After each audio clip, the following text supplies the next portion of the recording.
이 책자 속에 낯익은 이름을 발견할 수 있었다. It says that Yi Chun, a lawyer living in Seoul in Korea, died at the 14th of July at 7 o'clock in the evening, and he was 49 years old, and he was born in Korea, and he was married.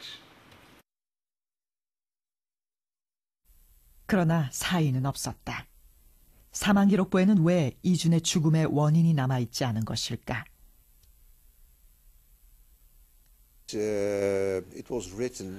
이 사망기록부는 의사가 건네준 사망진단서를 바탕으로 작성되는데요. 하지만 사망진단서는 이 사망기록부가 작성된 지 1년 뒤에 폐기합니다. 모든 사망진단서들이 모두 그렇게 폐기 처분되죠. 그래서 우리는 이준이 왜 죽었는지, 그 사망 원인에 대해서는 알 수가 없습니다.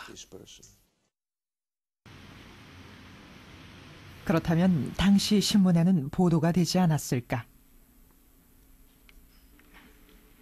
네덜란드 왕립 도서관에서 이준 죽음에 관한 신문 기사들을 찾아보기로 했다. 이곳에선 1900년 이후부터 발행된 신문 자료들을 검색할 수 있다.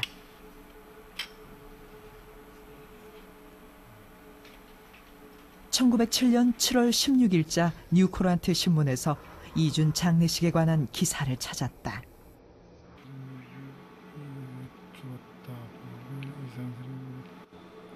스피치 같은 건 없었고 아주 조용하게 침묵하게 장례식을 했다고.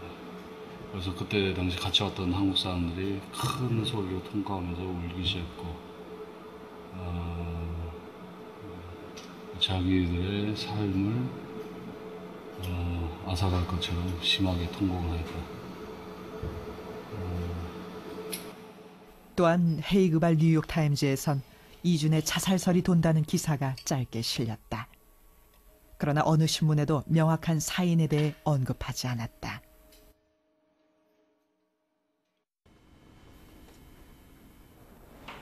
제작진은 이번엔 일본의 첩보 기록을 살펴보기로 했다. 당시 일본은 헤이그에서 활동한 한국인들의 통정을 매일 본국에 보고하고 있었다.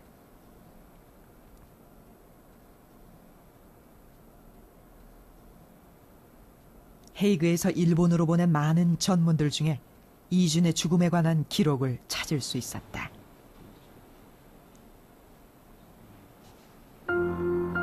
전문에는 예상 밖의 내용이 실려 있다. 한국인 이준의 얼굴에 난 종기를 절개한 결과 단독에 걸려 어제 사망해 오늘 아침에 매장했음. 자살했다고 풍문이 있기도 했지만 단독으로 죽었다는 사실이 세상에 알려질 것으로 믿음. 그렇다면 일본이 말한 단독이란 어떤 병인가?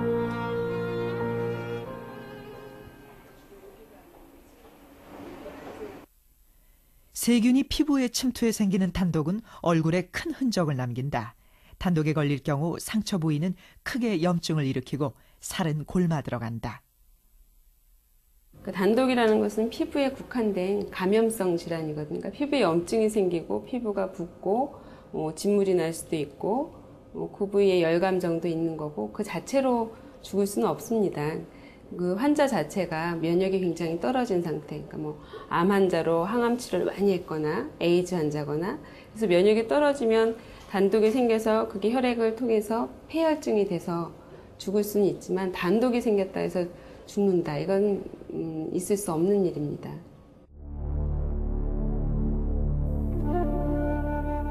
이준이 죽기 열흘 전 평화회의보에 실린 사진을 보면 얼굴엔 별다른 징후가 없이 건강한 모습이다. 그런데도 일본은 이준이 단독이란 병으로 죽었다고 여론몰이를 했다. 왜 일본은 이준의 죽음을 병사로 몬 것일까? 일제가 이준을 병사설로 몰아갔던 것은 더 이상 이준의 사인을 두고 일어날 분란을 사전에 차단하고자 한 것으로 보입니다. 당시 이준이 만국 평화에서 뜻을 이루지 못하고 자살했다는 것이 사실로 밝혀지면 서구 열강이 동요할 여지가 충분하였고, 또 그렇게 되었을 때 일제가 한국을 병탈하는 데 영향을 줄 수 있었던 거죠. 그렇다면 큰 뜻을 이루지 못한 절망과 좌절, 이것이 이준을 죽음으로 몰고 간 것은 아닐까. 러시아로 떠났던 이휘종은 이준의 사망 소식을 듣고 급히 헤이그로 돌아왔다. 그리고 만국평화회의보에 이준의 죽음에 관해 이렇게 말했다. 저는 상트페테르부르크에서 그가 죽었다는 급보를 받고 믿을 수가 없었습니다. 너무나 갑작스럽고 절대 생각지도 못했던 일이었기 때문입니다. 며칠 동안 그는 음식을 입에 대지 않았습니다. 그리고 죽기 몇 시간 전 그는 의식을 잃은 것처럼 누워 잠들어 있었습니다. 그러다 갑자기 깨어나서는 소리쳤습니다. 조국을 구원하소서. 일본이 한국을 침탈하고 있습니다. 이것이 그가 남긴 마지막 말입니다.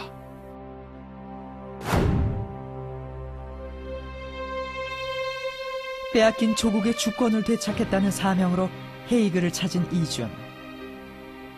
그러나 세계 열강의 벽은 너무나 높았다. 먼 이국 땅에서 느꼈을 나라 없는 국민의 서름과 울분. 이런 상황에서 이준이 선택할 수 있었던 것은 죽음이었다.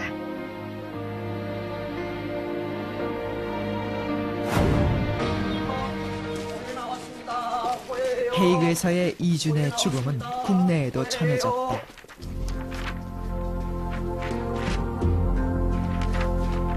당시 항일 논조가 강하던 대한매일신보는 이준이 할복 차결한 것으로 보도했다.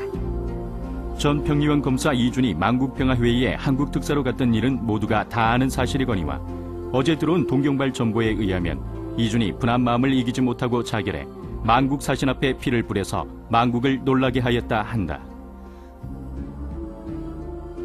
그러나 비극적인 결말이 전부는 아니었다. 타국에서 벌인 이준의 외교 활동과 죽음은 민족의 혼인 독립정신으로 이어졌다. 식민지 시대, 일제의 탄압과 억압 속에서도 줄기차게 이어져온 항일 구국운동. 그 밑바탕에 이준이 있었다.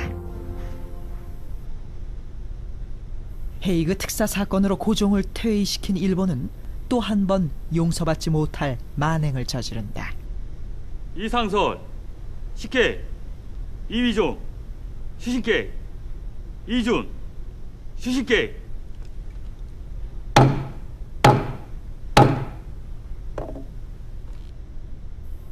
이미 이 세상 사람이 아닌 이준을 상대로 재판을 열어 종신형을 선고한 것이다.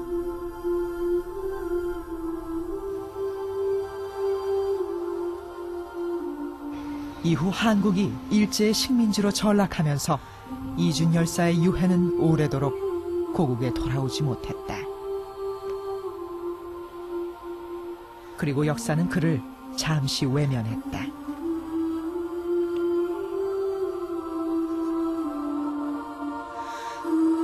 헤이그 특사로서의 활동도 죽음도 제대로 조명받지 못한 채 이준은 먼 이국 땅에서 근대사의 아픔을 말없이